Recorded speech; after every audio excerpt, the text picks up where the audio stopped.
Sa ibang mga balita, muling pinasalamatan ni Pangulong Aquino ang mga grupong patuloy na tumutulong sa mga biktima ng kalamidad sa bansa. Inihayag ito ng Pangulong matapos niyang saksihan ang paglagda sa dalawang kasunduan na naglalayong magtayo ng mga bahay at classroom sa mga lugar na hinigupit ng bagyong Yolanda. Nilagdaan ang nasabing kasunduan sa Palasyo ng Malacanang nitong nakalipas na Miyerkules, Pebrero 5. Si Elena Luna ang ating tagapagbalita. Muling kinilala ni Pangulong Aquino ang pagbabayanihan ng mga Pilipino sa donasyong ibinigay para sa mga biktima ng bagyong Yolanda ng Federation of Filipino-Chinese Chambers of Commerce and Industry Incorporated Foundation Incorporated. Sa isang seremonya sa palasyo, sinaksihan ng Pangulo ang paglagda ng dalawang kasunduan sa pagitan ng foundation at ng provincial government ng Leyte para magpatayo ng 500 bahay at 10 classrooms. As President, I made a point to be here today to personally express my gratitude and the gratitude of your countrymen.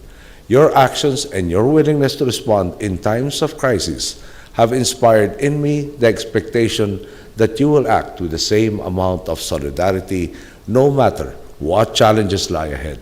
I thank you for casting your stake on building a society that is compassionate and just, a society where the rich and the poor, the mighty and the needy, the strong and the weak are equal before of the law, where those who have the wherewithal to pull their fellow man up do so without question or hesitation.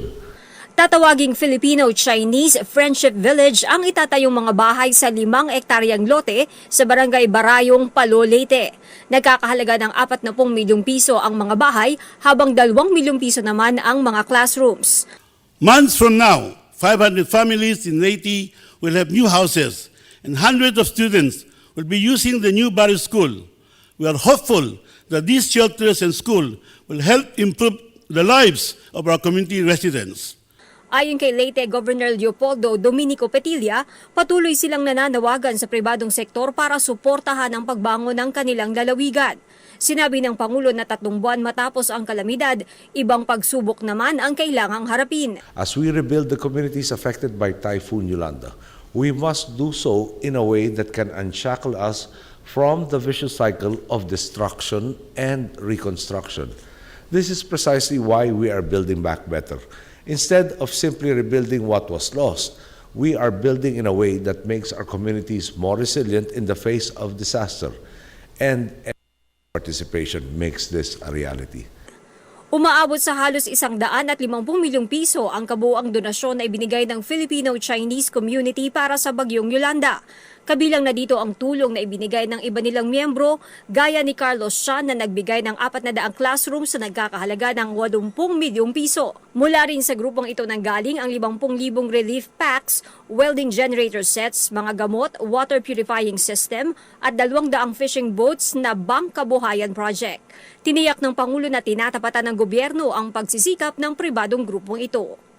I assure you that what you are doing on the community level, my government has been doing and will continue to do so on a national scale.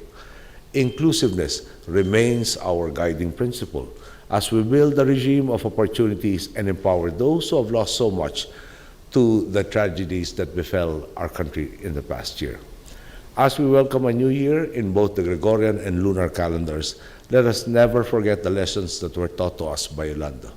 Let us never forget that our greatest weapon as a people is our solidarity, and that in the face of great challenge, we are called upon to set aside personal interests and come together as one people in service to our country.